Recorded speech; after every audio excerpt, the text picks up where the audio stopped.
Welcome to the deep dive. Yeah. Okay, let's jump right in. We're looking closely at the second chapter of the book of Ruth today. Yeah, chapter 2. This is where things really start moving for Naomi and Ruth. They're back in Bethlehem, but it's not easy street. Not at all. They're vulnerable, and the big immediate question is, how do they even eat? Exactly. They need food. That's the basic survival level they're operating on. So our goal here is to kind of unpack this chapter, look at the key moments, the interactions, the little details that really tell us something important about these characters and way this whole story might be heading. And interestingly, it kicks off with Ruth taking the initiative. Which is fascinating, right? You might think Naomi the elder would be charting the course, but no, Ruth steps up. She does. She says to Naomi, basically, hey, let me go into the fields. Maybe I can glean some leftover grain behind the harvesters. Find someone who'll let me. And this gleaning thing, it wasn't just like scavenging, was it? It was an actual system. That's right. It was part of the law, actually. Landowners were supposed to leave the edges of their fields unharvested and not pick up every single stalk that dropped. For who? For the poor, the foreigner, widows, orphans, people without land. It was built-in welfare, you could say, a way for the vulnerable to get by. So Ruth is volunteering for this work. It's humble, probably hard labor, but it's legitimate. Absolutely. And Naomi's response is just so simple. Go ahead, my daughter. Just like that. There's a lot of trust packed into those few words, I think. Yeah. And Ruth doesn't hesitate. She goes right out, finds the fields near Bethlehem, and just starts gleaning behind whoever's harvesting. She's doing what she needs to do, finding her way. And then we get this line in the text that's, well, it's pretty pivotal. It says, as it turned out, or some translations say her chance, she found herself in a field owned by Boaz. That phrase, as it turned out. Yeah. It sounds like random chance, doesn't it? Just luck. Right. Like she just wandered into any old field. But in the way this story is told, it feels loaded. Like it wasn't just chance. There's a sense of providence, like she was guided there. And the text immediately tells us who Boaz is. Yeah, it adds that crucial detail. He's from the clan of Elimelech. Exactly. Connected straight back to Naomi's late husband's family. So it's not just any field owner, it's family, or at least extended family. That immediately raises the stakes, doesn't it? It connects her immediate need for food to, like, family history and potential future. It really does. And right then, as Ruth's working away, Boaz himself shows up, comes from Bethlehem to check on his harvest. And his arrival is interesting, too, the way he greets his workers. The Lord be with you. And they respond right back, the Lord bless you. It paints a picture, doesn't it? Yeah, what does that tell you? Well, it suggests a level of mutual respect, maybe, a shared foundation of faith. It's not just orders being barked. There's a positive relationship there, it seems. Sets a tone for Boaz. But then his attention turns. He spots Ruth. And his first question to his foreman, the guy in charge of the harvesters, is, whose young woman is that? He notices her. Why her, do you think? There might have been other gleaners. Well, the foreman's answer is really informative. He says, she is the Moabitess who came back with Naomi from Moab. So her story, her connection to Naomi, is already known in the community. Okay, so her identity is known. Right. But then he adds more. He says she asked permission to glean, and crucially, she has worked steadily from morning till now, except for a short rest. Ah, so he highlights her work ethic. Exactly. He points out she's foreign, yes, but immediately follows up with how incredibly diligent she is. That's probably what made her stand out to Boaz, and what the foreman thought was important to mention. Her character is showing through her actions. So Boaz hears this report. She's the Moabite woman connected to Naomi, and she's a hard worker. And that leads him to speak to her directly. And what he says is, well, it's pretty remarkable. Yeah. Really generous. Yeah, break that down. What does he tell her? Okay, so first he tells her, listen, don't go gleaning in anyone else's field. Stay right here. So basically, you're safe here. Glean on my land. Exactly. And don't leave this area. Stick close to my servant girls. Safety and inclusion, right. Putting her with his own female workers. Precisely. He tells her to follow them, and then he adds this really important protection. I have ordered the young men not to touch you. Direct intervention for her safety as a vulnerable woman. That's huge. It is. And then practical needs. And when you're thirsty, go and drink from the water jars the men have filled. Wow.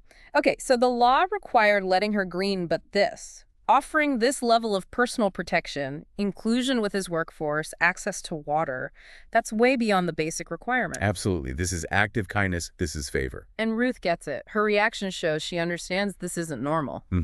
She bows right down, face to the ground, total humility. And she asks him, why? Why are you being so kind to me? I'm a foreigner.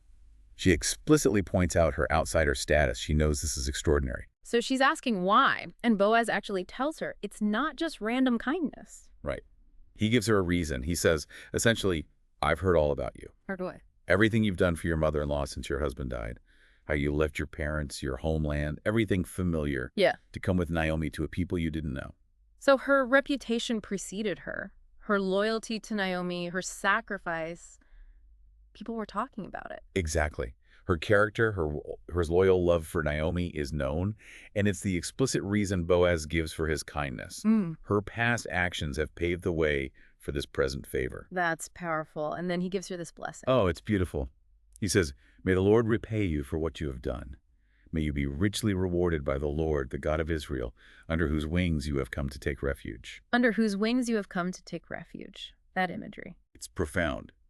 He's framing her journey, her leaving Moab and coming to Israel with Naomi, not just as an act of family loyalty, but as an act of faith, seeking shelter and protection under the God of Israel. He connects her human loyalty directly to divine refuge. And Ruth's response, still so humble. Yeah, she says, may I continue to find favor. You've been so kind, even though I'm not even one of your servant girls. She acknowledges his grace, but still understands her social standing, or lack thereof. But Boaz isn't done showing favor. The scene shifts to mealtime. Right, and again, he does something unexpected for a mere gleaner. What happens? He calls her over. Come here, he says, have some bread, dip it in the wine vinegar with us. He invites her to share their meal. Not just eat her own provisions, but join them. Exactly. And then he personally offers her roasted grain, freshly roasted grain from the harvest that was a treat. Wow, he's really welcoming her in. He is, and the text notes, she ate until she was satisfied, and she had some left over. He didn't just give her enough, he gave her abundance. Enough for herself, and enough to take some away. Which she does, right? She saves the leftovers. But even after the meal, Boaz's instructions show even more favor when she goes back to glean. Yes. This part is crucial. He pulls his men aside and gives them specific orders about Ruth. What does he tell them? First, he says, let her gather even among the sheaves, and don't reproach her. Now, normally, gleaners stick to the edges, the drop stuff, gathering among the piled sheaves. That's getting much closer to the main harvest. It means a much better yield for her. Okay, so that's already bending the rules in her favor. But then comes the kicker. He tells them, and also pull out some stalks from the bundles for her and leave them for her to pick up. And don't rebuke her. Wait, so he's telling his paid workers to deliberately drop good grain for her, to basically reduce their own gathered amount so she can get more? Precisely. Think about that. It's not just passive allowance anymore. It's active, strategic provision. He's ensuring she gets a really significant amount, easily and without hassle.